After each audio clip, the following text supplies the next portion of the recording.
Pessoal, como anunciado, hoje, segunda-feira, 27 de janeiro, Sérgio fala sobre redução de danos.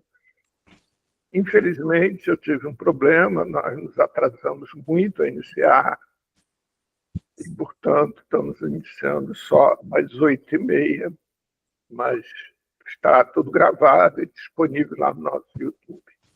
Vamos lá, Sérgio, contigo mesmo. Bem, hoje a gente vai falar sobre redução de danos. Eu sou Sérgio Pinho dos Santos, trabalhei uns anos como redutor de danos e também apliquei as estratégias de redução de danos para conseguir encarar a minha relação com as substâncias psicoativas. Eu passei a empregar as estratégias de redução de danos para chegar até a abstinência. Isso eu tenho que contar a história toda, né? Primeiro, a gente vai chegar para o conceito de redução de danos. Redução de danos tem um lato sensu, né? Que é um conceito amplo, e a própria expressão traduz o que é. Redução de danos é você reduzir os possíveis danos causados por determinada atividade. Eu vejo assim como nos primórdios da humanidade, né? O fogo, para se transportar o fogo de um lugar para outro, aí o homem, para não se queimar, a mulher, para não se queimar, tinha que pegar esse material inflamável com um couro, com alguma coisa que evitasse queimar-se no calor, né? Então pegava a madeira ou alguma coisa que estivesse queimando, né? Estivesse em brasa, com um couro, com uma coisa assim, com material mais forte, uma palha de forma que não queimasse, né? Uma coisa assim mais enrijecida. E aí transportaria de um lugar para outro, né? Isso é uma redução de danos. Você vê há quanto tempo pode ser.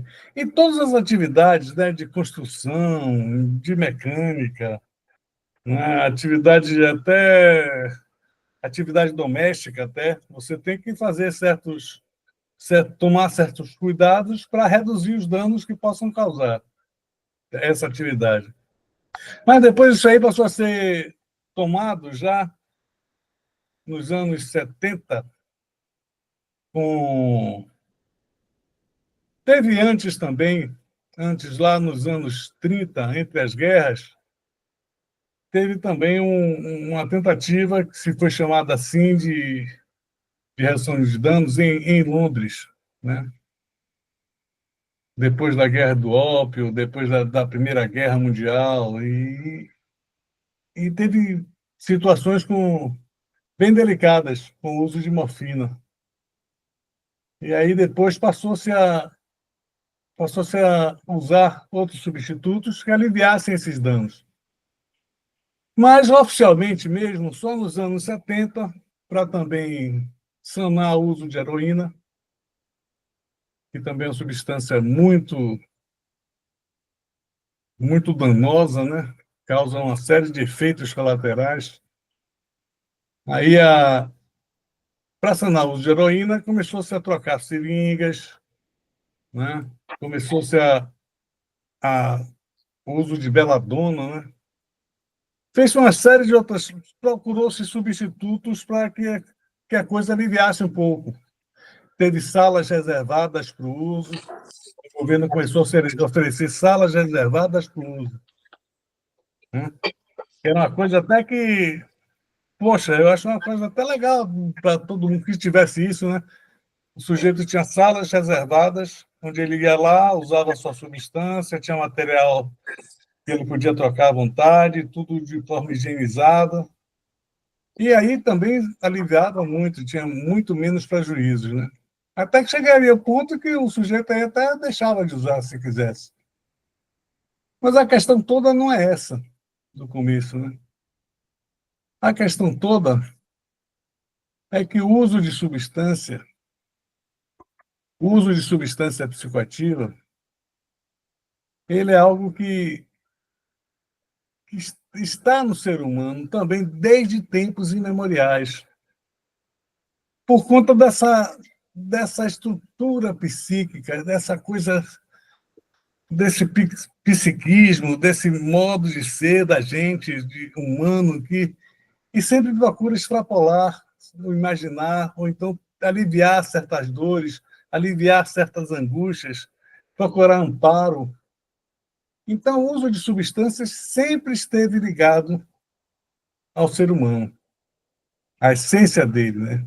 Eu não sei se eu estou me explicando, acho que eu agora embolei um pouco as coisas, porque, na verdade, o que a gente quer falar é de redução de danos nesse sentido, de reduzir os danos causados por substâncias psicoativas. Vamos lá. Depois dessa época lá de Londres, chegou-se em Santos, com o fechamento do Hospital de Santos, né? Eu não estou lembrado do nome dele agora, mas o Hospital de Santos fechou em 1979. E nessa época começou-se a pensar na a antipsiquiatria, né? Essa antipsiquiatria lá em Trieste com Bassaglia, eles fecharam o hospital e começaram a tentar novas formas de cuidar das pessoas que tinham algum transtorno mental em liberdade, fazendo com que elas produzissem, criassem coisas, convivessem, participassem como cidadãs das coisas, né? Do mundo, da cidade onde estavam. E isso foi acontecendo, teve uma repercussão mundial, e aqui no Brasil foi bem absorvido. Bassaglia, inclusive, Franco Bassaglia, inclusive, veio para o Brasil nessa época, no começo dos anos 80, e a coisa se propagou. Em Santos, eles fizeram essa mesma coisa que tinham feito antes em Londres, que é essa coisa de troca de seringas. E aí realmente foi a iniciação do projeto de redução de danos no Brasil, a troca de seringas. E isso não foi muito aceito pela elite, né? Pelos mais diversos grupos, e os médicos e profissionais de saúde. E começou até que chegou ao ponto de barrar isso, né? De lá de Santos chegou em Salvador até, Salvador, Bahia, com o doutor Antônio Neri Filho e Tarcísio Andrade, doutor Tarcísio Andrade. Eles dois conseguiram implantar um programa de redução de danos em Salvador também, com a mesma coisa, com distribuição de seringas, e aí depois de distribuição de preservativos, né? Aí, por volta no final dos anos 80, aí veio a coisa do HIV. Isso ficou mais forte ainda com a distribuição de seringa e preservativos também. E começaram a ver essa... como é que eu posso dizer? Eu posso dizer que seja o surgimento do profissional de redução de danos, o agente de saúde de redução de danos, o operador de redução de danos. E aí eles começaram a ir para as ruas e distribuir insumos, né, preservativos, seringas, e, pipas, né, para crack depois, né, já isso nos anos 90. E resultado, o que aconteceu foi que começou a se descobrir que não era só isso. Redução de danos não era só isso. Não é a mera distribuição de insumos que iria caracterizar uma ação mesmo no sentido de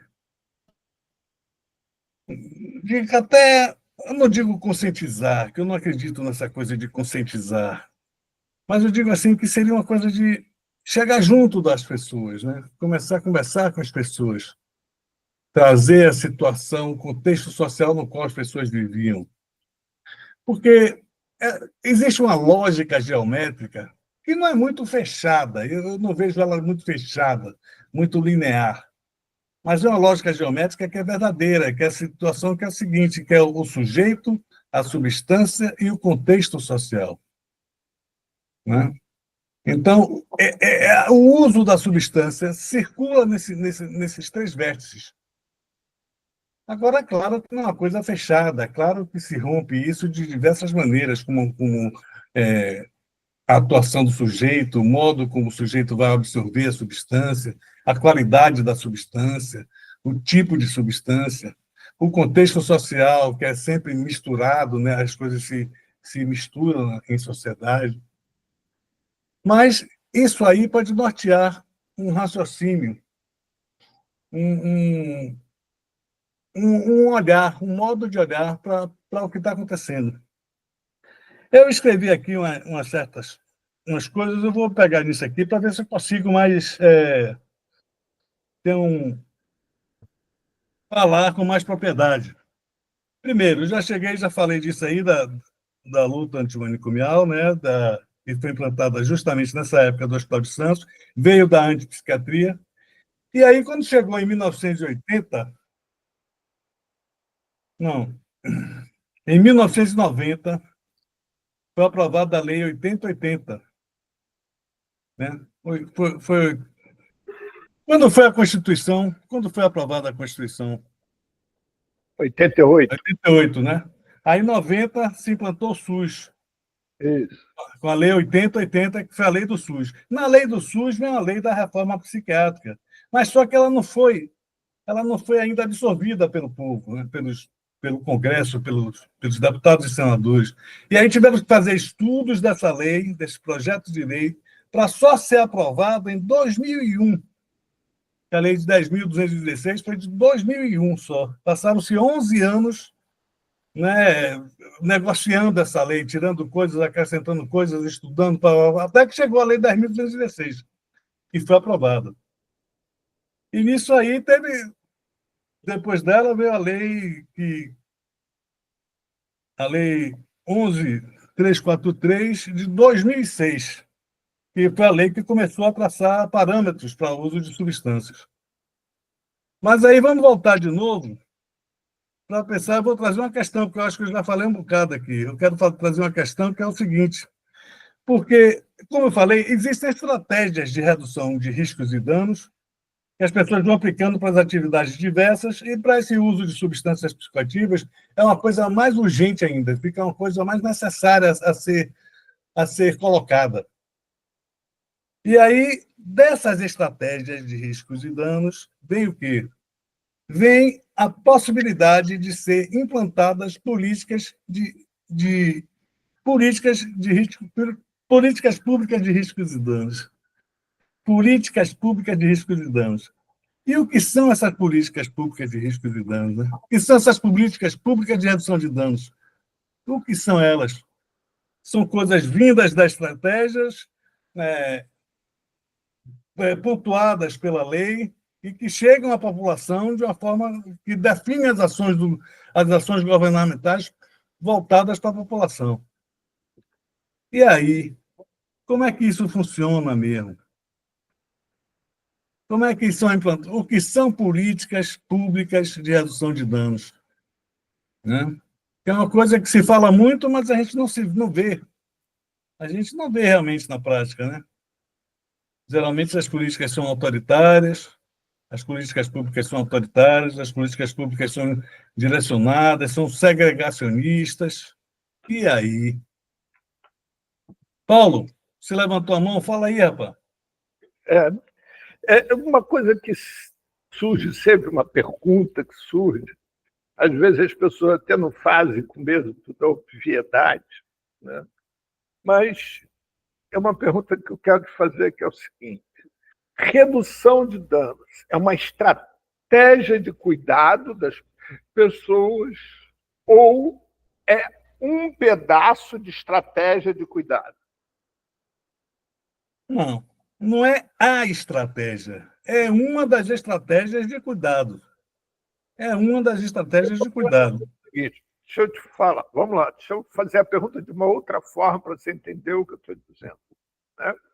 Porque, assim, esse termo redução de danos, ele nasce a partir da visão de que as drogas só causavam problemas, só causavam malefícios, danos aos indivíduos, e, portanto, para aqueles indivíduos que inevitavelmente eles iam usar drogas, então iam promover ações isoladas, como, por exemplo, oferecer seringas para a redução de danos, para que não houvesse a transmissão de AIDS, que era a grande questão do momento, né?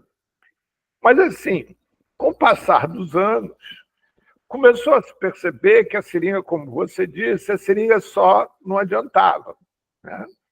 Era muito pouco para a questão como um todo.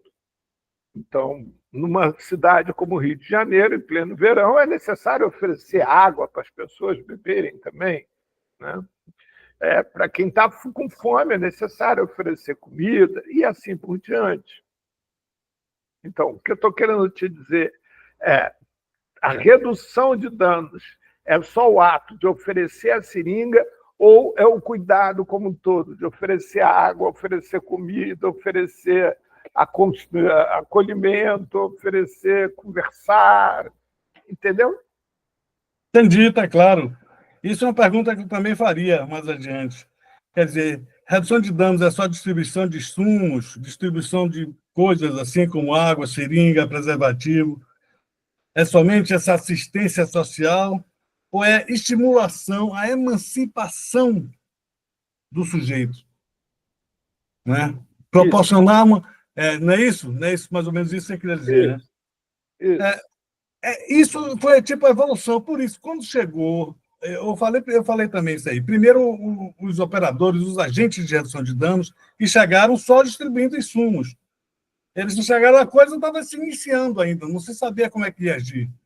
Aí, com o tempo, com a experiência, com a vivência nas ruas, com a vivência com a população em situação de rua de uma forma bem, cada vez mais presente, mais viva, aí a coisa foi tomando um outro rumo, porque se viu que a conversa, que a troca de afetos, que o cuidado pessoal, que a risada, a piada, a risada, né, a busca de fazer juntos, isso aí começava a trazer efeitos muito mais promissores do que qualquer outra coisa.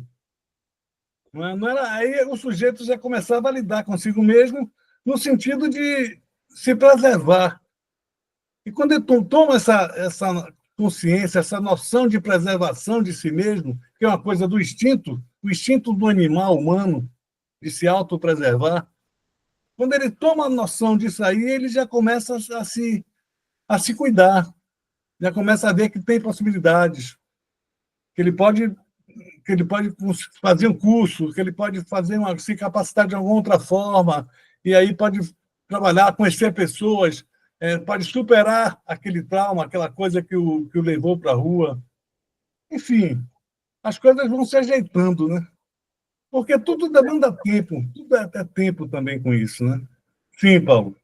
Ou seja, o que você está querendo colocar é que, se a gente olhar uma visão mais ampla, a redução de danos, na realidade, é uma forma de acolher as pessoas.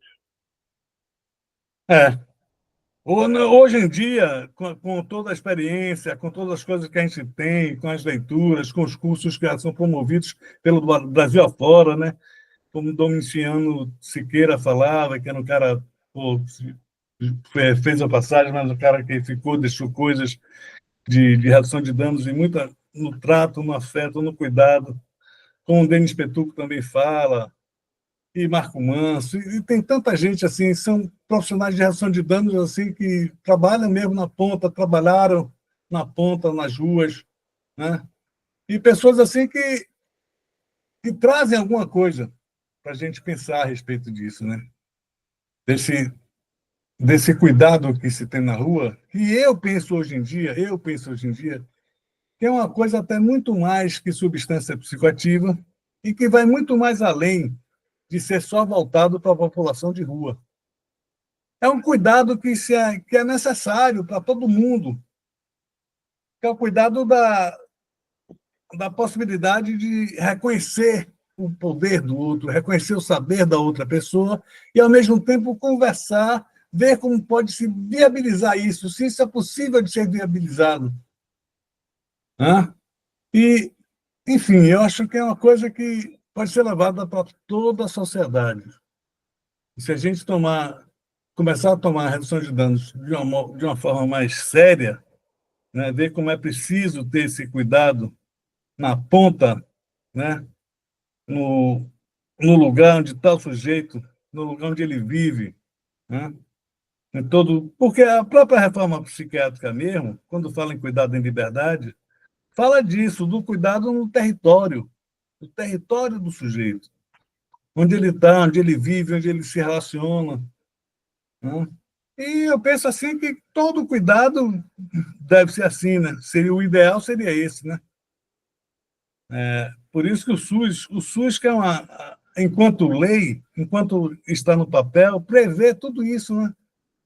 As unidades de serviços, as unidades de saúde, a saúde na família, o saúde na família, né? Todos as coisas voltadas para o território, para a ação do sujeito. Então, se espalhasse isso aí, os serviços intersetoriais, as coisas estivessem se interagindo, se funcionassem como deveriam ser, poxa, acho que a gente estava num mundo muito melhor, muito mais legal. Mas eu quero ouvir perguntas a respeito. Edna, fala. Não, não, não é pergunta, não. Eu só estou ratificando o que você está falando. E você agora, até a tua última frase, tem muito a ver com o que eu vou falar agora. A estratégia política de redução de danos, ela está do ladinho do conceito ampliado de saúde. Né? É isso aí. Da clínica ampliada. Da clínica ampliada, do conceito ampliado de saúde, do próprio SUS, né? Como você acabou de falar. Então, não passa, né? Na nossa cabeça, por mais que, sei lá, que algumas pessoas defendam a abstinência, não dá para pensar em abstinência e pensar no SUS. Não dá. São diametralmente opostos, né?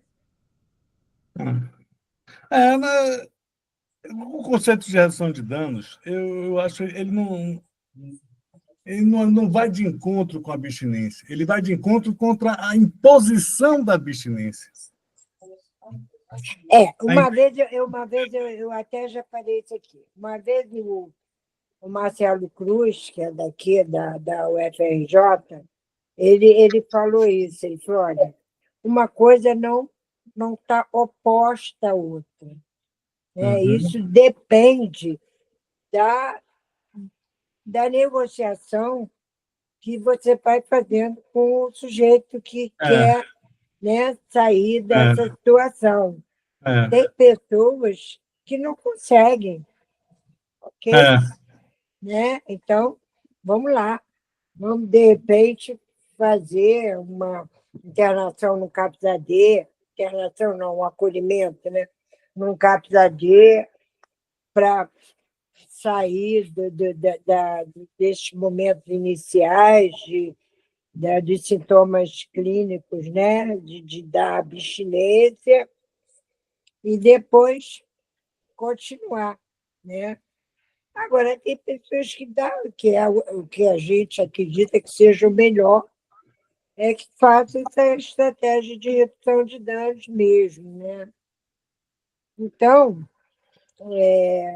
e esse conceito começou, né, lá com a questão acho que foi na Bahia, né? Eu acho, como você falou, acho que foi lá. Eu não sei se foi primeiro em Santos ou foi lá na Bahia. O primeiro foi como é que é o nome do professor mesmo? Bahia. Como é o nome do professor? Antônio Nery Filho. Antônio Nery Filho. O doutor Nery, a gracinha. E aí se expandiu para várias especialidades, né? A gente vê isso muitos nutricionistas usando, né? Com a questão das dietas. É, Como é que como justamente. que se negocia, né?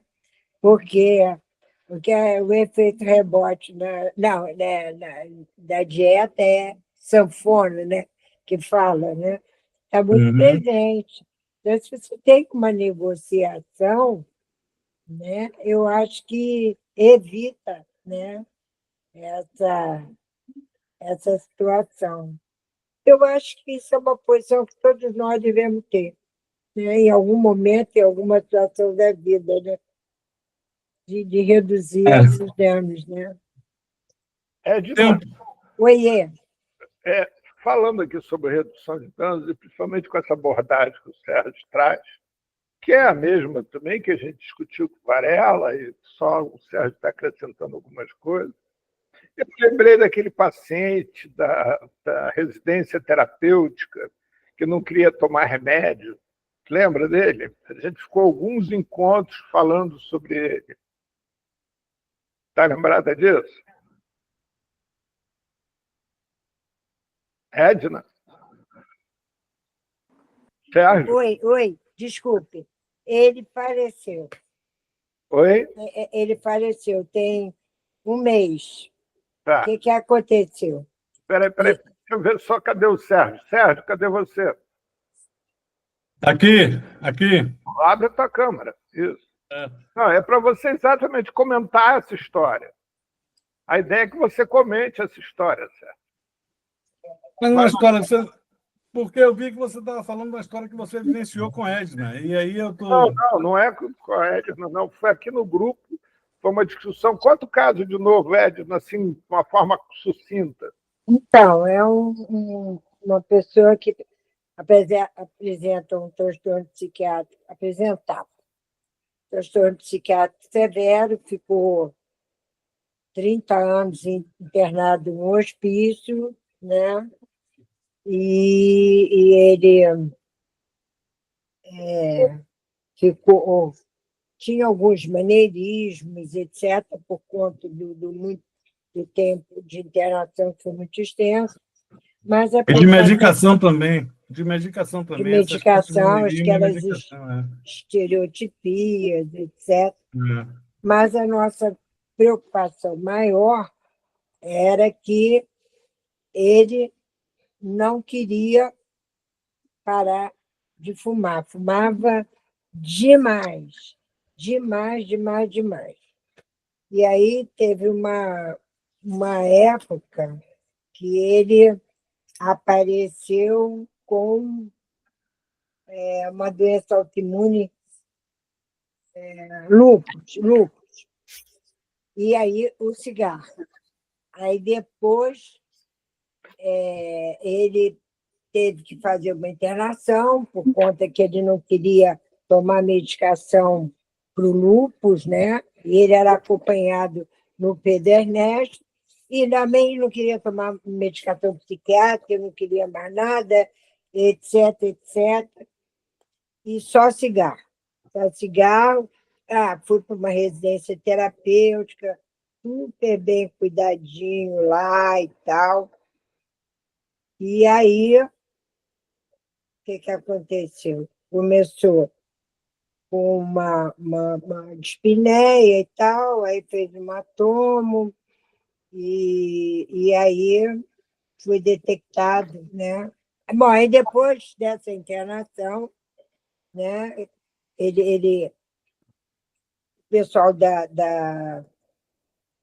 que estava acompanhando a parte clínica dele teve lá, que é mais fácil, né, porque é no Pedernet, então tem uma unidade de psiquiatria e tem o hospital, né, propriamente dito, clínico.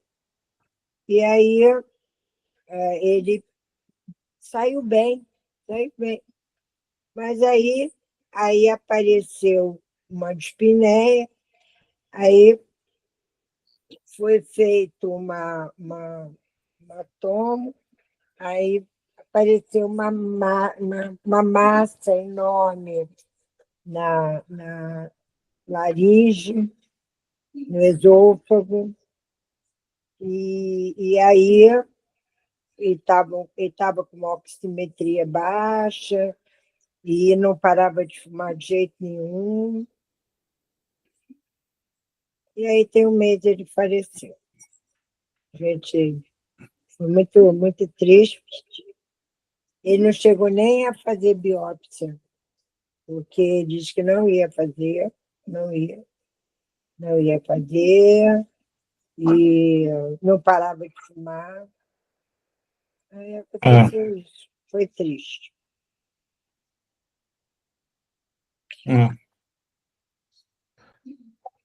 Esse caso assim, tem casos característicos.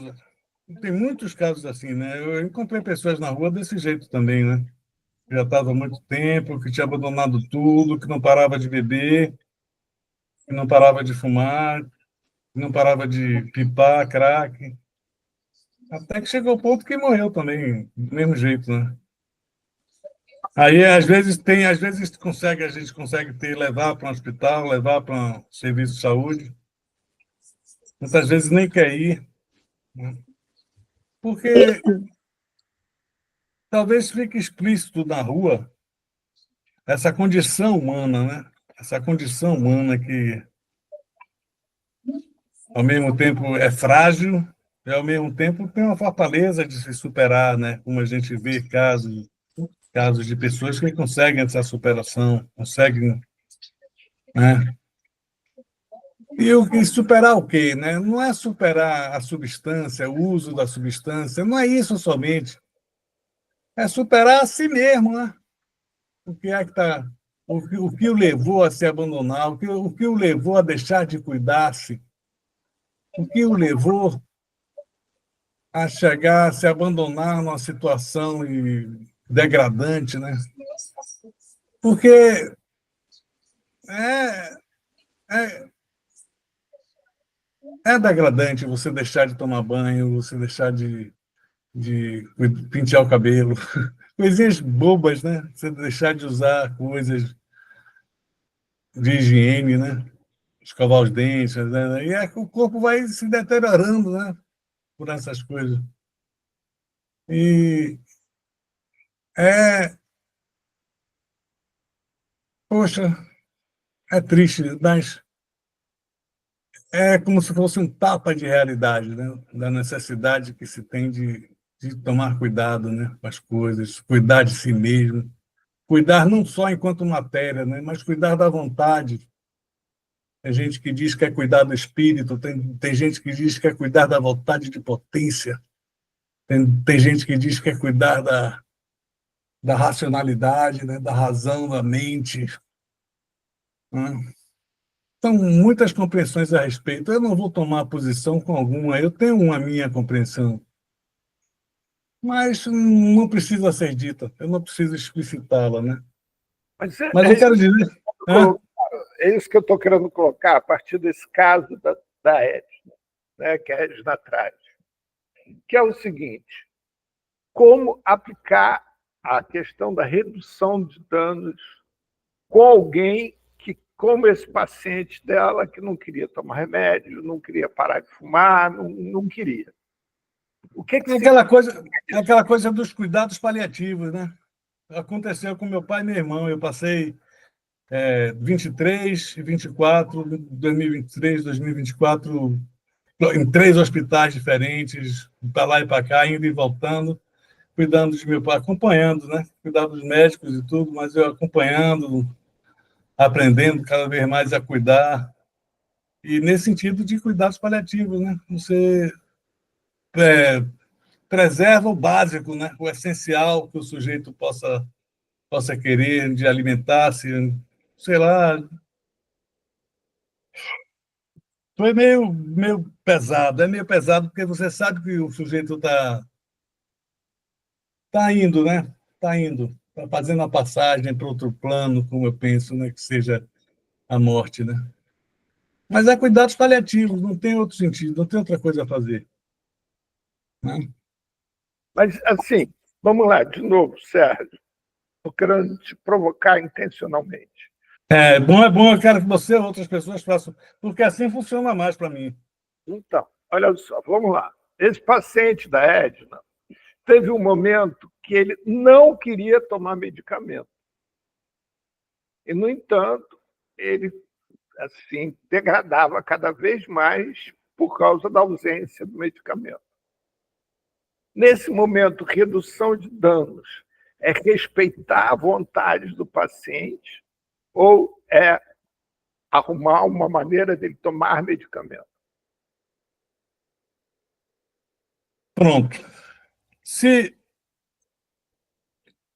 for possível, arrumar uma maneira de ele tomar medicamento. Mas no caso aí, de um paciente de 30 anos de internação, acabado, sofrido de medicamento, porque 30 anos você tomando medicamento forte, tarja preta, medicamento forte, medicamento tarja preta, o que é que acontece? O cara fica cheio de tique, fica cheio de maneirismo, coisas assim, ele já não se controla mais nem nada, né? Já tem um monte de efeito colateral, ele já não consegue se relacionar com pessoas, não tem amigos, não tem relações, ninguém ouve ele direito. Ele já nem mesmo sabe como é que é falar, porque está dopado, está sedado, está acabado, foi preso, né, foi torturado, entre aspas, porque não deixa de ser uma tortura você, esse tratamento asilar. Né? E foi isso que a reforma psiquiátrica antimanicomial acabou. Esse tratamento asilar, que trancava, o cara estava louco, pirava, tinha alguma crise, alguma coisa, pá, trancava ele, picava medicamento, às vezes eletrochoque, amarrava o sujeito, e, porra, você acaba com a personalidade, né? O sujeito mesmo, a gente pode chamar de sujeito, mas não, ele fica sujeitado, ele não é mais um sujeito, ele está sujeitado às situações. Porra, isso é cruel. Né? E numa situação dessa, como é que a gente vai obrigar o cara a tomar medicamento mais ainda? Né? Talvez possa se convencer uma pessoa que tem um afeto, que seja mais próxima dele. E quem é que está próximo disso? O cara que estava 30 anos internado no manicômio. Quem é que estava próximo dele, se ele estava lá isolado? Quem é que... Aí vão vir as pessoas que vão... Aquelas pessoas caridosas, aquelas pessoas afetuosas que chegam junto, pá, e talvez convençam ele a tomar medicamento. Mas até quando? Elas vão ficar próximas? Elas vão ficar junto do cara? Mas, Porque todo o trabalho é esse, né? então quer dizer que redução de dano para quem usa droga é levá-lo à abstinência? Não necessariamente. Então por Não que necessariamente. que não quer Mas... tomar remédio é tomar remédio? Quê? Então, por que o paciente que não quer tomar remédio, o trabalho de redução de danos é convencê-lo a tomar remédio? Não é convencê-lo, é porque você colocou a situação. Pode ser convencê-lo ou pode ser não. Eu coloquei isso, cuidados paliativos, já que ele não respeitando a vontade do sujeito. E aí vai entrar nesses cuidados para mantê-lo até de. Não sei se vai ter uma crise, se vai ser um jeito, se morrer como ele morreu, né? Então, eu penso assim, agora, a redução de danos e abstinência, na minha opinião, eles não se opõem. Sim, O que se opõe é a redução de danos e a imposição da abstinência. A redução de danos pode levar o sujeito à abstinência, como pode levar o sujeito a ficar mantendo-se lá naquele... Eu fiquei um bom tempo assim. E quando eu usei a redução de danos, foi isso. Eu fiquei um bom tempo assim, sabendo usava a quantidade que queria, na hora que queria, adequado ao lugar. Eu sabia como fazer. Até para compra mesmo, você tem que, se for uma droga ilícita, uma substância ilícita, o que é que acontece? Você vai ter um lugar que seja mais seguro comprar, né? Você vai ter uma hora, você vai usar uma substância estimulante, você tem uma hora para usar. O que é que você vai fazer depois de usá-la? Né? Tudo isso tem que ser pensado. Aí você é querido e vai usando as substâncias, e aí fica um tempão se você quiser ir usando assim. Mas chega um tempo que aí você tem aquela coisa, o corpo começa a sentir a cartilagem nasal, né, o sistema respiratório, né, o sistema digestivo. Tudo isso o corpo começa a sentir. Aí você vai chegar ao ponto assim, ou você vai levar adiante, ou então você para. Ou seja, Aí vem a coisa, começa pelo respeito à vontade do paciente. é isso aí. Todo começo, início é isso aí. Ele é o paciente, é o sujeito que dirige as ações, né? Não é uma coisa imposta. Porque não existe isso. Porque, olha, quando você impõe a abstinência, um belo dia o sujeito vai para. Vou tomar um gole lá, que eu já estou um bocado de tempo sem beber. Aí, pai, aí acaba danando tudo, porque ele já não sabe, não tem consciência da coisa. Né? Ele não deixou de usar porque quis. Ele deixou de usar porque foi imposto isso a ele. Né? O nível de recaída mesmo é imenso. É assim, essas comunidades terapêuticas, essas clínicas de abstinência, tipo Vila Serena, etc. e tal, essas clínicas aí, tudo, o nível de recaída é 70%. Pessoas voltam a usar. É mais, 70% ou mais, ou mais. é mais do que isso. As É. pesquisas indicam que a internação compulsória, o índice de sucesso é só 2%. Para ir, para ir. Como eu estou defasado, mas é isso mesmo. Pois é. Isso Vilma, você calada aí, Vilma, a gente conversando aqui sobre redução de dano, estou curioso para te escutar. Eu também, viu? É o seguinte, crianças, eu não consigo acrescentar nada do que vocês estão falando. O que eu penso a respeito do respeitar o usuário, né? O Sérgio comparou com cuidados paliativos. Quando a gente lida com pessoas que usam substâncias psicoativas e ou que tenham problemas psiquiátricos, algum outra patologia psiquiátrica, esse respeito vai para o chão. Porque lá no subconsciente, lá atrás, a gente pensa que essa pessoa não tem condições de escolher e que nós temos que escolher por elas. Aí tudo bem, né? Eu sou médica, trabalhei com redução de danos durante 20 anos, eu aprendi a respeitar, aprendi a lidar com isso. Mas o que eu aprendi enquanto médica é que você que manda, você que sabe, né? Eu tive muita dificuldade nunca fiquei numa situação de escolher, mas, por exemplo, com testemunha de Jeová, que não faz transfusão de sangue. Então, aqui na minha cabeça, eu falava, imagina, eu interno esse paciente lá no centro cirúrgico, meto sangue, não conto para ninguém e pronto. Isso é o que eu tinha pronto aqui na minha cabeça. Eu nunca tive a situação de alguém morrendo na minha mão por falta de sangue ter que fazer transfusão. Provavelmente eu não faria isso. Mas você vê que a postura que nós, seres humanos, temos em relação ao usuário ou alguém que também tenha algum problema psiquiátrico, que a gente não respeita porque essa pessoa não pensa adequadamente, né? Então, eu acho que foi mais ou menos isso que aconteceu com esse paciente aí, que a Edna está falando, que, assim, o que mais incomodava é que ele não parava de fumar. Ele não parava de fumar. E fumava e fumava. Parece que esse era o grande lance, né? O fato dele ficar, não querer mais nada e só querer fumar. Era uma opção dele, né? Acabou sendo aceito essa como o que ele queria fazer, mas é muito difícil de aceitar. Na rua, com usuários, aí você aprende essa história de respeitar, de negociar, veio com a redução de danos, porque antes paciente nenhum era respeitado, né? O médico aqui na sua postura, ele determinava o que era, não dava grandes explicações. Hoje está voltando, viu? Tem 90% dos médicos que estão se formando hoje, um bando de cuzão que não olha para a cara do paciente, não dá atenção, e é isso e acabou. Entendeu? Então, está voltando aquela história lá. E teve esse ato aí que eu acho que a redução de danos trouxe, mas trouxe para nós outros que lidamos com a redução de danos.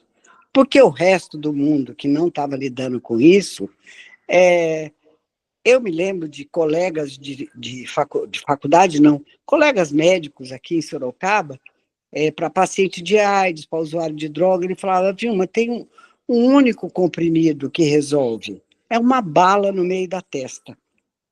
Entendeu? Então, isso médicos falando esse tipo de coisa. E pessoas com quem você convive, você trabalha, então é muito difícil a gente conseguir lidar com essas situações, com respeito ao ser humano, né? As dificuldades que ele tem. Né? Você mesmo disse, eu consegui, numa determinada época, fazer isso, fazer aquilo, e são hiatos que se tem até você achar qual é o caminho que é melhor para você. Pode ser que o seu seja da isso mesmo. Para outro não, né? Seja um outro caminho. Então, eu acho que a redução de danos nos ensinou isso, né? Se respeitar o caminho de cada um. O final, teve muita discussão na redução de danos com relação a isso. Quer dizer que o objetivo de vocês tem toda essa conversinha e, no final, vocês querem abstinência. Lá no fundo, quem é que tem coragem de negar?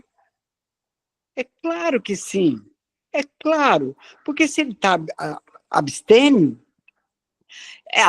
vou partir para outro grupo, vou trabalhar com outras pessoas, como se isso estivesse resolvido, né? Ele nunca mais fosse usar droga, porque ele optou por estar abstinente. Que isso? Eu parei de fumar faz 2 anos, fumei minha vida inteira, desde os 12 anos de idade, no colégio interno de Freira, até 2 anos atrás. A cada dia, faz 2 anos, a cada dia que eu vejo alguém acendendo o cigarro, tem uns cigarros que são uns cheiros horríveis, mas tem uns que falam, rapaz, ai se eu me agarro, ai se eu pego um negócio desse, né? E eu fui para Cuba o ano passado e eu lembrei, uma noite dessa que eu perdi o sono, falei, menino, tem os charutos lá, eu acho que vou fumar aquele charuto. Charuto é charuto, não é cigarro, né? É outro tipo de fumo. Acho que eu vou experimentar.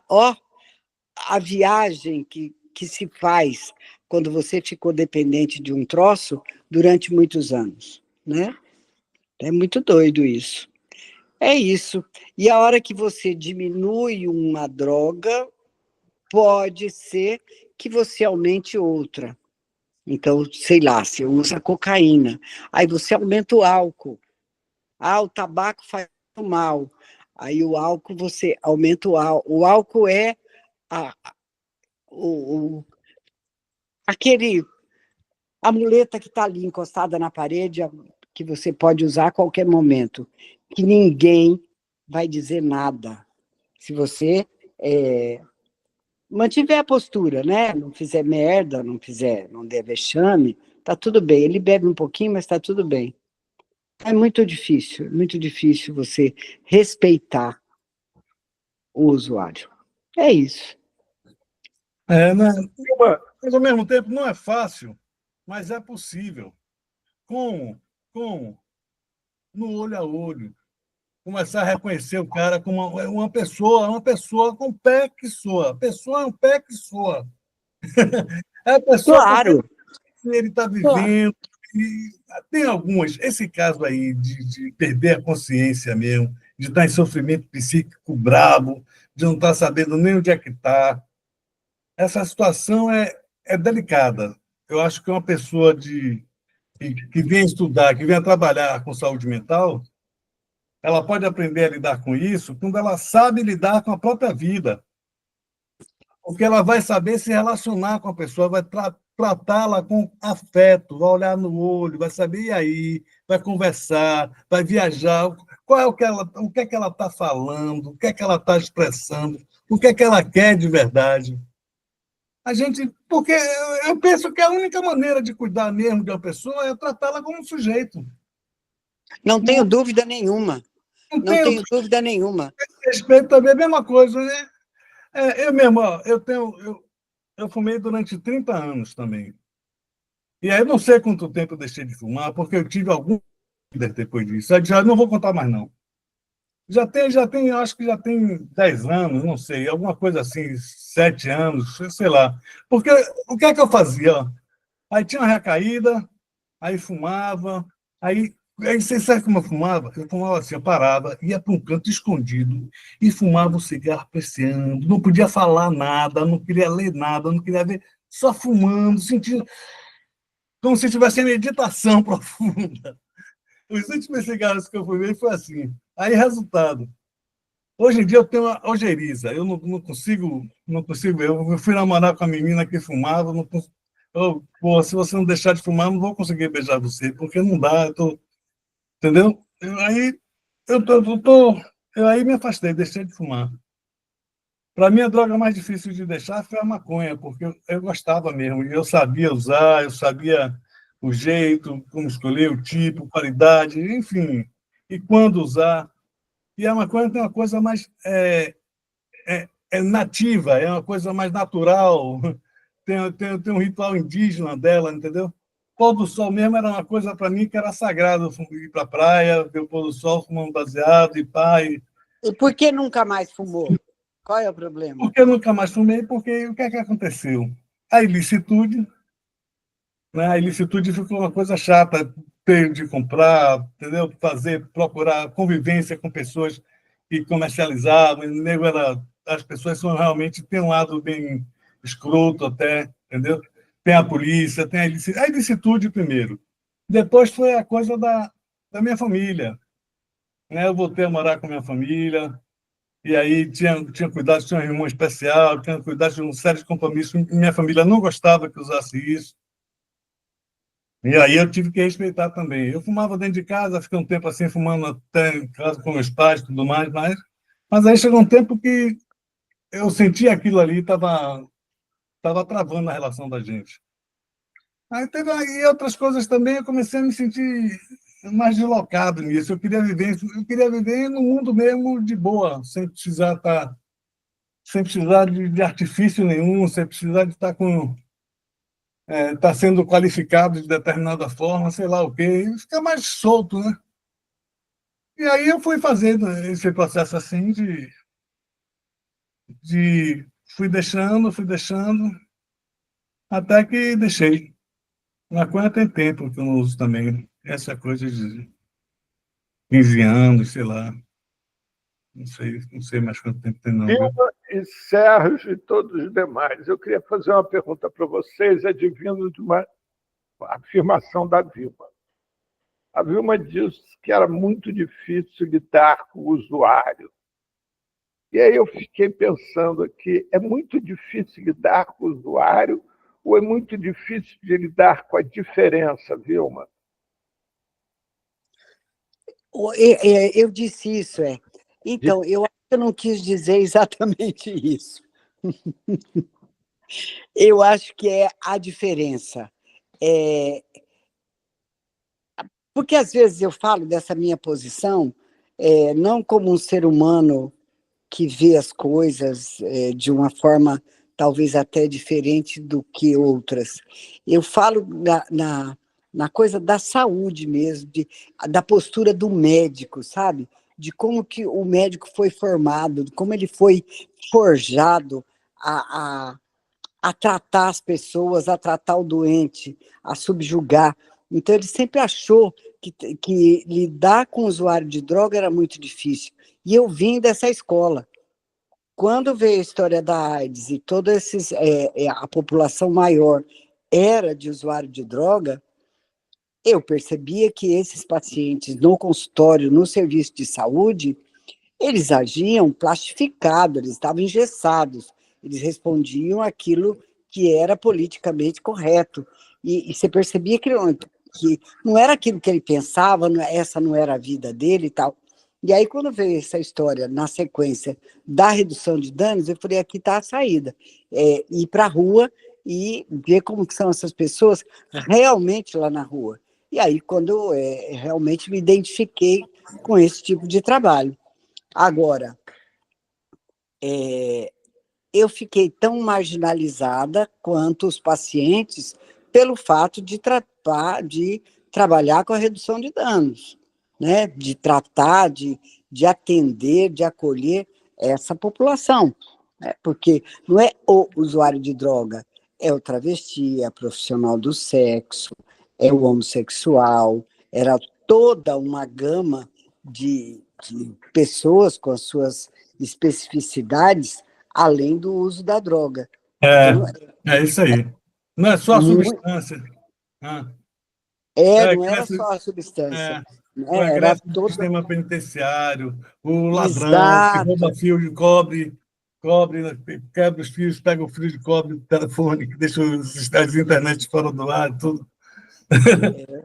É um monte de Então, gente assim, e lidar com isso não é brincadeira, não é fácil. eu Agora, acho que na época foi realmente muita ousadia de meia dúzia de pessoas, primeiro em Santos, depois aí em Salvador. Em Salvador teve o primeiro programa de redução de danos oficial pelo Ministério da Saúde, em 94 e 95.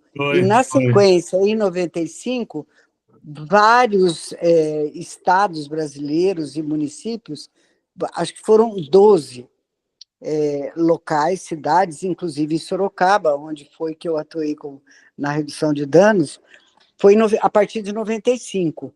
Mas Santos fez o PTS, que era o Programa de Troca de Seringas, e, na sequência, eles não conseguiram dar sequência por conta de processos e ameaça de prisão e tudo mais. E aí, Tarcísio e Nery, em Salvador, foi o projeto piloto, que, através dele, o Ministério abriu para outros locais. Isso foi em 95, que durou até mais ou menos, eu acho que foi 2006, com o financiamento. Acho que foi isso, não tenho muita certeza mais do ano. Em 2006 foi promulgada a 11.343, que foi a lei que regulamentou drogas, aí que restrições também, a lei de drogas, né? A lei que regulamentou a polícia, que trouxe uma série de outras restrições. Exato, porque daí meio que autorizou, não, passou para os estados financiarem, e o estado, os municípios. Aí virou a putaria, né? Porque daí o neguinho fazia de conta que fazia, mas não fazia. Tem o dinheiro, mas você montava o programa, o projeto, o que fosse, e eles não aprovavam. Ou aprovavam com uma tutameia de dinheiro que você não conseguia nem pagar ônibus para o redutor de danos e trabalhar.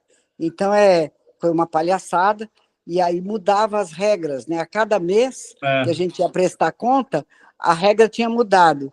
E aí endividou as ONGs. Aí ficou que as ONGs são mal pagadoras, é um bando de safado, é isso e aquilo. E ficou também como se a redução de danos fosse uma propagação, né? uma propaganda para as pessoas usarem substância. Né? Exatamente. Ficou como se fosse isso. Como se fosse ensinar as pessoas a usar a substância. Né? Exato, exatamente. É preciso que as pessoas estudem isso. Por isso que eu falo que a redução de danos ela deve sair só desse círculo de população de rua, de situação de rua, dessas coisas voltadas só para essa população, entrar na sociedade como um todo. Entrar na sociedade como um todo. É aí que vem as políticas de redução de danos, que sejam ensinar, que elas vão trazer novos modos de agir, novos modos de colocar as leis, de colocar as ações que façam o sistema funcionar. Né? É isso que vem. Essas políticas de redução de danos que têm que ser implementadas em todas as áreas do governo. Porque Mas quem vai? Sérgio Pinho, quem é que vai implementar? Quem é que vai implementar isso? Porque não é uma pessoa nem outra, não. É grupos mesmo, chegando com argumentos sólidos, convincentes, para chegar na sociedade, nos congressos e falar a respeito. Né? É isso que eu falo de estudo. O que é estudo? Eu entendo estudar. Eu, às vezes, perguntei para a pessoa, um cara de saber a respeito do que é estudar. Né? Perguntei para ele o que é estudar. Aí ele disse assim, ó, estudar é examinar com atenção, não, examinar não, é observar com atenção e examinar. E isso a gente faz em tudo. É por isso que a gente encontra sábios pescadores, que nunca foram à escola, nunca foram nada, e vivem pescando e trocam a vida. Sábios entre os profissionais de saúde, até nos campos mais baixos, até enfermeiros. Tem pessoas assim que são sábias mesmo, que têm sabedoria. E como elas pegaram essa sabedoria? Observando as coisas, observando o tempo, observando as relações, né, com atenção, examinando isso na própria vida, e aí compreendendo as coisas. Né? Eu falei até nas posições mais baixas de enfermeiro. Enfermeiro não é posição baixa, não, viu? Desculpa até ter falado isso. Você cagou, Porque né? enfermagem, para mim, é uma coisa muito nobre, viu? Você está na ponta ali lidando, fazendo curativos. Meu Deus do céu. Eu lidei muito com enfermeiro legal, né, nesse tratamento aí do meu pai, meu irmão. Agora, tem uma coisa aqui que eu quero trazer, já vai terminar. Eu acho isso. Cadê? Eu quero trazer isso, porque primeiro é um poema de Leminski, né? Paulo Leminski, que tem a ver com a redução de danos. O poema assim, é pequeno, peraí, é assim, ó. Não, deixa a Ivete falar, depois você que encerra. Espera aí, calma. A Ivete está falando, desculpe, Ivete, se ela levantou a mão, não ouvi. Tá bom. É porque eu fiquei aqui com uma inquietação. Quando vocês estão aí falando da redução de danos, aí a Vilma traz você também como um programa, né? Ok. A gente sabe que existe a política, o programa, mas se a gente for pensar enquanto serviço substitutivo, um CAPS, né? Um CAPS-AD, ali já não se aplica de alguma maneira, né, esse cuidado, né, nesse viés da redução de danos, porque não é um serviço que vai impor uma abstinência, né? Não tem como premissa ou prerrogativa a abstinência. Então, o cuidado que você oferta ali seria um cuidado nesse viés. Aí a minha pergunta seria no sentido de, então, como vocês, na prática ali, como médica, né, Vilma, você aborda e aplica a redução de danos no seu consultório aí dentro de um serviço substitutivo, atuando como médica, atuando como profissional da saúde, né? E uma outra questão que me inquietou muito é em relação a esse caso da Edna, e aí eu fiquei me perguntando até que ponto que a gente precisa ou teria que ofertar a medicação né, ofertar algo mais para essa pessoa, se ela de alguma forma já não estava sinalizando que aquele era o seu limite e ela precisava desse espaço, desse momento, né, de desejar, não desejar. Eu agora quero ter esse meu tempo de não desejar, né? De não querer mais nada que estão me ofertando a não ser aquilo que eu desejo, mas não desejar o que outro deseja para mim. Aí eu fiquei meio confusa aqui com algumas coisas, meio inquieta com algumas coisas, mas fiquei pensando sobre isso, sabe? Assim, até que ponto que a gente também tem que ficar ofertando. Lógico que tem momentos que às vezes é necessário você conduzir, né, de alguma forma, porque tem uma desorganização tão grande ali que precisa dar o mínimo de dignidade. Mas, por outro lado, né, como que seria isso, essa linha tênue aí de respeitar o direito do outro, o desejo do outro? Todo CAPS-AD tem um programa de redução de danos, né? Eu não conheço nenhum CAPS-AD que trabalhe com outra estratégia, né? Todo CAPS-AD trabalha com isso. Agora, Vilma pode falar melhor, né? Ou Sérgio, todo o CAPS trabalha no papel com redução de danos. Na prática, não fazem nada disso.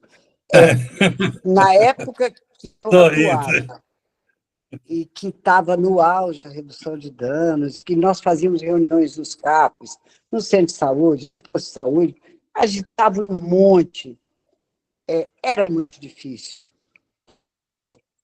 Não acontece nada. Tem vários remanescentes da redução de danos que foram pessoas que trabalharam com a gente e que trabalharam em CAPs, não conseguiam nada, não conseguiam fazer nada de redução de danos. Então, é só no papel. É, Discurso em todo vago. lugar. Então não faz, não. Né? Eles, não, a gente respeita. O respeito é aquela história. Entra, gente, entra aqui, o pé está na porta. Então é só para inglês ver, não rola, não faz. A postura hoje é igual ao atendimento à saúde mental em todos esses CAPs. Basicamente é isso. Ivete, o que Mas se ainda faz tem um com o ou outro. paciente? A gente não pode generalizar também, né, Vilma? Tem um ou outro Não, profissional que consegue claro, agir um ou melhor, um outro. ou outro CAPS que funciona. Eu generalizar assim, Mas nesse não sentido. mas o que eu quero dizer para você é assim, que no geral não rola. No geral não funciona. No geral não rola.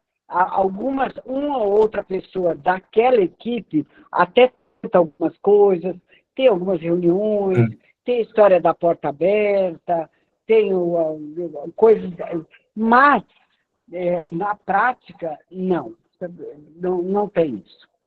Enfim, Na redução de danos, tem um negócio. Como é dada muita liberdade ao sujeito, como é dado o respeito, a condição de que ele possa escolher, que ele possa realizar o seu cuidado. Isso aí, o que é que acontece? É necessário que o sujeito, que o usuário, se implique no seu cuidado. Ele se implique na sua saúde. Que ele até. Então não está acontecendo nada, ele vai bradar, ele forma uma associação, ele vai bradar. Não, tem que funcionar, essa pessoa tem que se implicar, essa pessoa tem que fazer, e pererê, parará. Entendeu? mas para E às isso ele tem que vezes. ter apoio, ele tem que mudar a rede de convivência dele, a rede social. Quem é a rede dele? Só o usuário. Então você tem que. Qual era a ideia nossa da redução de danos? Nós nos introduzirmos nessa rede dele para miscigenar essa rede que ele tem de relação, e aí começar a se relacionar com alguém de fora do grupo de uso, porque você vai se fechando, você vai ficando só naquele grupo. Então, essa era uma ideia, né? Melhorar.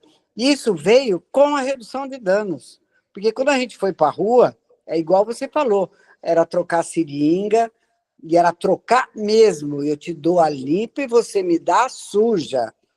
A Isso suja mesmo. não ia para o bueiro, nós recolhíamos. E Era quando isso não mesmo. achava, a gente ia em outro bairro procurar. Chegou uma época que nós marcávamos as seringas que nós dávamos. E depois, quando você recolhia, ficava procurando qual era a porcentagem de seringa que eu havia ofertado e que tinha voltado. Era marcado com tinta. Porque a gente não queria deixar a seringa suja na rua para ser reutilizada. Né? Depois é que veio aquela seringa que você batia e quebrava, né? E aquela pontinha, e você quebrava. Mas é o usuário que tinha que quebrar. Se ele não quebrasse, ele ia reutilizar. A outra estratégia é ela ficar com a sua seringa pendurada no pescoço. Então, você só usaria ela. Só que, quando ele metia a seringa dele na bacinha que estava diluída a droga para todo mundo, contaminava de HIV de qualquer forma, de hepatite e outros. Então, sempre foi uma... Isso era da droga injetável. Depois, tanta gente falava, vamos só cheirar, então, vamos fumar, né? Vamos fazer de outro jeito. Agora, Ivete, você perguntou o que se faz com um paciente desse no consultório, na consulta. Eu acho que aí é mais fácil. porque você tem uma conversa do que é factível para aquela pessoa. O que é que você dá conta de fazer? Sabe? Você não tem que assumir aquilo que você não consegue. A sua família quer que você faça isso. Eu conto essa história no começo da epidemia, em 80 e qualquer coisa. Eu tinha um paciente que usava tudo, tudo, tudo. Ele era um filho adotivo de uma série de, acho que 9 adoções, era um monte. Mas esse casal também tinha filhos deles. E eu lembro que ele foi no consultório, porque a família tinha dinheiro e pagou consulta e tal. O codinome dele era Pantera, porque era um homem muito bonito, muito bonito. Alto, cabelo preto, olho azul, atlético, bonito, bonito. Então, o codinome era Pantera. E eu fiquei conversando e chegamos à conclusão que se ele fumasse maconha, porque ele estava numa fase que ele já estava bebendo o álcool da limpeza da mãe, não deixava ele sair, então ele pegava o álcool, metia açúcar e bebia, porque estavam trancando ele dentro de casa. Aí nós chegamos à conclusão que a maconha seria muito adequado para ele. Ele gostava, dava uma acalmada, enfim, chegamos a essa conclusão. Ele foi embora. Chegou na casa e disse, isso eu fiquei sabendo no outro dia, chegou na casa e falou, olha, achei uma médica agora 10. Ela falou que fumar maconha é o máximo. Estou autorizado, licença, vou fumar. No outro dia foi o casal, os pais lá tirar satisfação, como assim, né? Eu estou dizendo que ele tem que fumar maconha. Então, assim, na época, isso foi terrível. Hoje, seria igual. Hoje não evoluiu nada. Se você disser para um paciente seu, fuma maconha e não faz isso, você vai ser checado igual, né? Então, Ivete, é com o paciente o que é factível para ele. Quando você está na rua, é factível para cada um, mas ele está em grupo. Então, você acaba tendo posturas daquele grupo, como é que aquele grupo funciona, como é que você pode fazer intervenções naquele grupo para que ele mude algumas posturas para que não tenha que ser redução de danos e passe a ser redução de riscos e não de danos. Como era o começo, né? O começo era redução de riscos e danos. Assim Não, que no se falava. começo era redução de danos, Sérgio. Depois, porque riscos veio com o risco. A redução de danos do Brasil foi introduzida por conta da AIDS. Já tinha fodido, estava todo mundo contaminado com HIV. Então, era redução de danos. Então, não vamos passar para o outro, não vamos usar demais para não ficar com a imunidade muito baixa, vamos nos alimentar, vamos fazer isso. Depois, e aí, paralelo, tinha o risco, mas que ninguém assumia muito esse nome. Então, o risco veio posterior, que daí já não tinha tanta preocupação com a AIDS, mas que continuava com relação a... falando do conceito prático, né? Mas É, Edna está pedindo aí para falar, levantou a mão um tempão. Edna. fale, Edna. Então, eu não concordo com o que a Vilma falou. Vilma, quando você fala que nos CAPs não estão fazendo nada, sei lá, uma coisa assim, uma posição assim bem radical, né? Eu não vejo isso, tá? Eu acho que os CAPs têm um trabalho muito bonito, muito, muito bonito. E aí, quando se pensa em redução de danos, como foi falado, nós estamos conversando desde 8h30, a gente não está falando em ações pontuais, né? A gente está pensando no sujeito como sujeito holístico, que está numa sociedade que precisa de um trabalho, que precisa de tudo aquilo que o conceito de saúde da 8ª apregou. E aí, o que eu vejo? Né? Primeiro, o CAPES trabalha com com a questão da interprofissionalidade.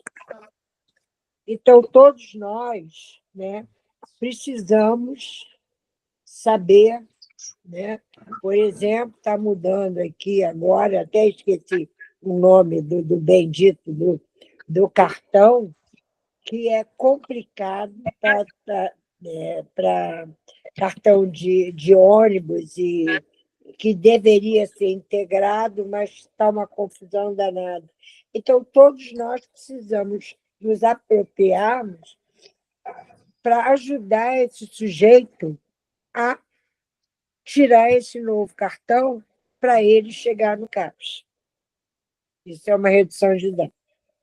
Quando a gente vai, cada dia mais, fazendo link com a atenção primária, eu acho que a gente está reduzindo danos.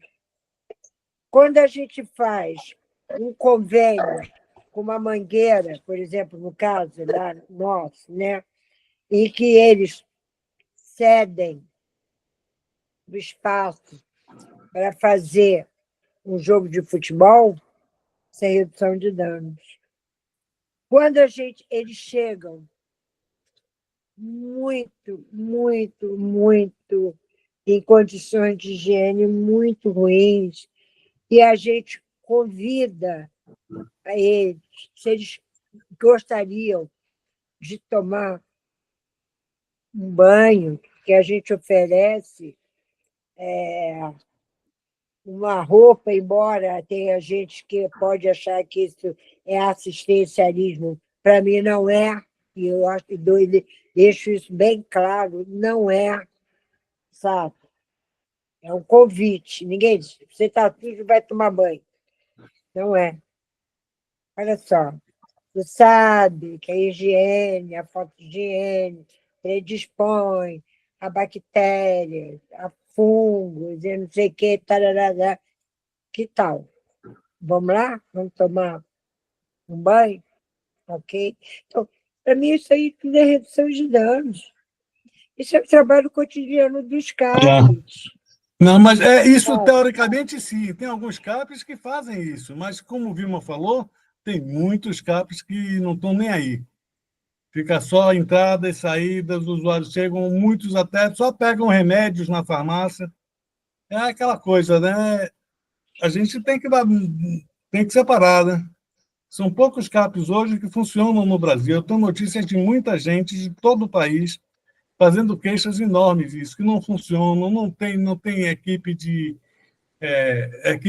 como é o nome, de oficineiros, não tem, às vezes não tem psicólogos, às vezes não tem terapeutas, enfim, às vezes é uma coisa bagunçada. Na maioria dos lugares está assim.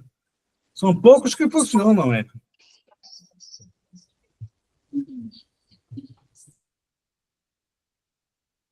Bem, olha só, eu queria fazer... Só para vocês terem uma ideia, só rapidinho. Peraí, Sorocaba, o prefeito agora fez uma live, sei lá o nome dessa minhoca, ele estendeu a bandeira dos Estados Unidos e fez uma declaração que a população dos Estados Unidos está com um livre acesso a Sorocaba. Sorocaba, Estados Unidos, Sorocaba. Ele abriu. Então, assim, você vê o nível deste indivíduo. Ele foi reeleito. Então, há 5 anos, 7 anos, acabou o pouco que se tinha, as pessoas que estão lá e que estão a fim de fazer redução de danos e que têm o entendimento de fazer, não conseguem, porque não está autorizado a fazer, certo? Então, é só para vocês terem uma ideia, eu estou falando daqui, onde eu conheço. Então, Vilma, o que eu acho que você e a Edson estão falando não são excludentes. O que eu entendo desse processo é o seguinte: os profissionais do CAPS e todos os profissionais da área de saúde mental do mundo inteiro vivem atualmente em situação precária. Eu vou repetir para vocês uma informação que eu constantemente afirmo aqui. não existe nenhum sistema de saúde mental no mundo inteiro que esteja, nesse momento, dando conta da demanda. Nenhum. Você pode pegar a Noruega, a Finlândia e todos mais. Né? Todos eles não estão conseguindo lidar com a demanda. Então, dentro dessa questão, o que é oferecido no Brasil para um profissional de CAPES fazer, né? Eu acho que é isso que a Edna está falando, com as ferramentas que são oferecidas, o trabalho que é feito por esses profissionais é um trabalho muito bonito, porque a situação é muito precária e é necessário um esforço muito grande, uma mais-valia muito grande, acreditar muito no seu trabalho para poder efetivar alguma coisa dentro da situação precária que é dada para os profissionais da área de saúde mental. Então, me parece que quando a Edna fala que o trabalho do profissional e dos CAPs é muito bonito, é nesse sentido, ou seja, é necessário, eles fazem o mínimo, nem que seja convencer uma pessoa a tomar banho, a trocar de roupa, né? O mínimo que seja possível, porque, assim, nesta situação que está sendo oferecida a esses profissionais, o que a gente poderia esperar é que eles abandonassem tudo também. E tem os profissionais que, muito pelo contrário, e vou repetir isso, hoje nós somos 5 pessoas, às 8 horas, 9h56 da noite, falando, discutindo sobre isso. Né? Então, isso é necessário se acreditar muito no trabalho e muito em si para poder estar fazendo o que nós 5 fazemos. O que o pessoal do CAPES, que a Edna trabalha, faz. E assim por diante. Você, Vilma, faz. Né? Essas críticas que você faz, eu entendo que são críticas às estruturas e não aos profissionais. E os elogios que a Edna faz, eu entendo que são elogios aos profissionais e não às estruturas. Entendeu? Eu acho que muito bem dito, Paulo, muito bem dito isso aí. É isso mesmo. Eu reconheço que realmente não tem estrutura nenhuma para que o profissional possa trabalhar direito. Muitos deles não são contratados por isso. O sistema de saúde mental, a coordenação de saúde mental vai de mal a pior, eu posso até dizer isso. Então, e aí a gente está nessa situação, né? Pois é, agora, peraí, Sérgio, deixa eu só responder a Ivete, que me parece que, Ivete, você ainda não foi respondida. Né? Então, vamos lá, Ivete. Olha só.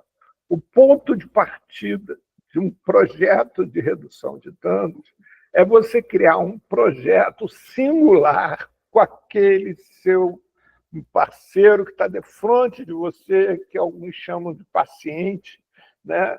E eu acho que, na realidade, não são pacientes, são parceiros. Né? Porque, na medida que eles se oferecem para serem cuidados por nós, eles estão atendendo a um desejo nosso de cuidar deles. Né? Então, é uma troca. Uma mão lava a outra e as duas se enxugam. Assim como eles precisam de alguém que cuide deles, nós, que gostamos de cuidar dos outros, precisamos de alguém para cuidar. Né? É quase um vício de cigarro. Não é à toa que nós estamos aqui quase 10 horas da noite, segunda-feira, conversando sobre isso. Então, a partir da construção desse projeto singular com aquela pessoa, são esses parâmetros que vão guiar todo o processo. Então, você cria uma base de relação, uma regra na relação com essa pessoa que te permite, em algum momento, se ele está fugindo do acordo, se ele está transgredindo ao acordo, você chamar ele, sentar com ele de novo, relembrar esse projeto. E aí você ou cria um novo projeto a partir daquele momento, né? Ou retorna para o projeto original. Mas o que você não pode permitir é que o projeto seja burlado. Porque se o projeto for burlado, essa pessoa que quer ser cuidada vai ficar órfã, vai ficar sem nada de novo. Né? Ela vai desacreditar nela mesma e em você também. Então, é necessário que você recrie esse projeto com ele, que você mostre com ele, olha só, esse projeto que a gente criou há uma semana atrás, um mês, um ano atrás, já não cabe hoje. Vamos refazê-lo. Isso traz de volta a confiança no processo. E isso traz de volta que você realmente está atenta a essa pessoa, está acolhendo essa pessoa, mesmo nos momentos que essa pessoa não se acolhe. E aí que é o fundamental. Né? E para isso você, como cuidador, está ali. Porque o que ele sabe se cuidar sozinho, ele não precisa da gente. Ele precisa da gente para aquele lugar que ele não sabe o que fazer. E aí nós, junto com eles, irmos construindo um fazer a três. Né? Eu, ele e a relação. Né? É uma tríade ali. Sim, Sérgio. Tem uma coisa que a Vilma falou, para mim é muito importante. Ofertar o que é factível ao sujeito. Isso. Aqui, não é isso, Vilma? O que é possível. Isso. O que é possível ao sujeito fazer. Eu sugiro agora que todo mundo abra as câmaras e a gente terminar isso numa roda de conversa efetiva. Vamos lá, Edna, vamos ver. Boa ideia, Paulo. Eu estava pensando em fazer isso também. Pois é. Edna. Isso. Então, diga lá. Então, Sérgio levantava a questão que é necessário que a gente não oferte aquilo que não é possível fazer, é isso? É por aí. Porque Mas é dentro dessas possibilidades que as coisas se realizam. Se o sujeito vai se descolando, a ideia não é ele só se descolar da droga, deixar de usar substância. Isso é uma ideia também, porque isso é um cuidado dele para com ele mesmo. Mas quem vai realizar esse cuidado é ele. Às vezes, não é possível para ele deixar de usar a substância. Às vezes, ele não quer usar a substância. Às vezes, ele quer ainda usar a substância, mas pouco, com algum controle. E aí você vai ver o que é que pode se fazer. Né? Se não tem um lugar a morar, se ele está na rua, como é que vai fazer? Como é que ele vai viver na rua? O que é que ele pode se descolar? Qual vai ser a correria dele para ganhar um trocado e pagar um aluguel social? E essas coisas todas podem ser encaminhadas depois com conversas. Com conversas, tudo se resolve na conversa mesmo. E o redutor de danos vai trabalhar assim, ali, naquele lugar. E os outros profissionais, social, médico, enfermeiro, todo mundo vai trabalhar nessa lógica de conversar, de saber o que é que o sujeito quer. A ideia para dar certo tem que ser essa, não tem outro jeito. Não tem outro jeito. Eu queria trazer um caso concreto, né? Que é o seguinte. E aí, Ivete, para você entender a minha forma de trabalhar e a minha forma de escutar tudo isso que está sendo falado aqui. Né? Eu tinha um paciente que ele tomava antidepressivo desde os 8 anos de idade. Ele tinha mais de 60 anos nessa ocasião, né? Quando ele começou a fazer o trabalho comigo, e ele tomava 5 remédios psiquiátricos. 5. Né? Ele, para você ter ideia, ele tomava um remédio para dormir de noite e um remédio para acordar de manhã. E era uma pessoa com um desempenho social bastante razoável, um sociólogo com doutorado, etc. Né? E tinha um psiquiatra dele que o acompanhava há muitos anos. Então, eu combinei com essa pessoa nós nos encontrarmos a 3 e conversarmos a 3. E a conversa que se encaminhou foi o seguinte, né? Porque o psiquiatra ele atendia a partir da narrativa do paciente. Né? Ele medicava a partir dessa narrativa. E que o paciente só ia a ele de 3 em 3 meses em momento de crise e de 6 em 6 meses em momento de não crise. Então, o que nós combinamos foi que íamos reduzir o medicamento, como eu estava com ele semanalmente, nós íamos reduzindo os medicamentos, e na medida que fosse reduzindo os medicamentos, íamos nos reunindo com o psiquiatra, e isso ia sendo feito uma avaliação entre todos nós 3. Né?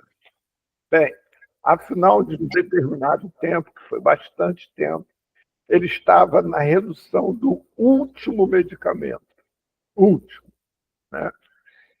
E aí, o que ele fez? Nesta redução psiquiátrica, ele deu uma explosão enorme, que estava puto da vida, que tinham tirado o direito dele de surtar. Que ele não queria ficar permanentemente sóbrio, que ele não estava gostando de ser permanentemente sóbrio, ele queria ter o direito de surtar. Então, isso é a construção de um projeto terapêutico, porque a partir daquele momento nós começamos a refazer o projeto, dando a ele o direito de surtar, entendeu?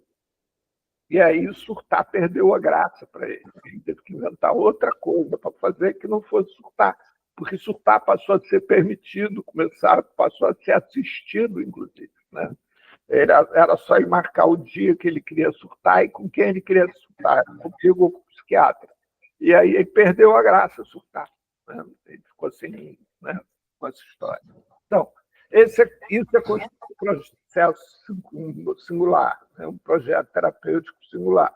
E, ao mesmo tempo, isso mostra que a gente não sabe, porque quando eu poderia esperar que a queixa dele seria que ele queria voltar a surtar, né? Que ele não estava gostando de ser sóbrio o tempo todo. Entendeu? Então, é um processo que você vai construindo com o outro, lentamente, vagarosamente, pacientemente e, principalmente, saboreando o direito que o outro está dando a você de cuidar dele. Isso eu acho que é fundamental. Nós, cuidadores, termos a consciência de que gostamos de cuidar. Então, quando o outro está nos demandando, ele está nos atendendo. Não é isso, Edna? É. Edna e sua testa. Não, eu já está assim, adiantado da hora, mas eu estou me lembrando assim, como que a gente tem aprendido ao longo desses anos de reforma psiquiátrica, né? Então, eu via antigamente, falava assim, mas o sujeito só vem aqui para comer, come e vai embora. Não, não vamos deixar logo no início dos CAPs, né? E a gente foi mudando essa maneira de ver. E, hoje em dia, a gente dá parabéns se eles chegam lá na hora da refeição, que é um momento muito interessante, que a gente pode aproveitar, desenvolver uma escuta e tal, mas, poxa, isso algum tempo atrás assim, é um abuso, só vem aqui para comer, né? Olha só, olha como é que é a comida, né? A oferta da comida é uma redução de danos. Isso aí. Pessoal, Sérgio, é contigo mesmo para fechar. Vai lá. Sérgio. Eu quero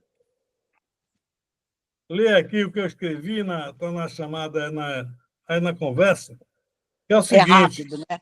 É rápido, não é 15 minutos, né? Não tem... Eu sou meio prolixo mesmo. Se a gente conversa com o sujeito a respeito da aplicação...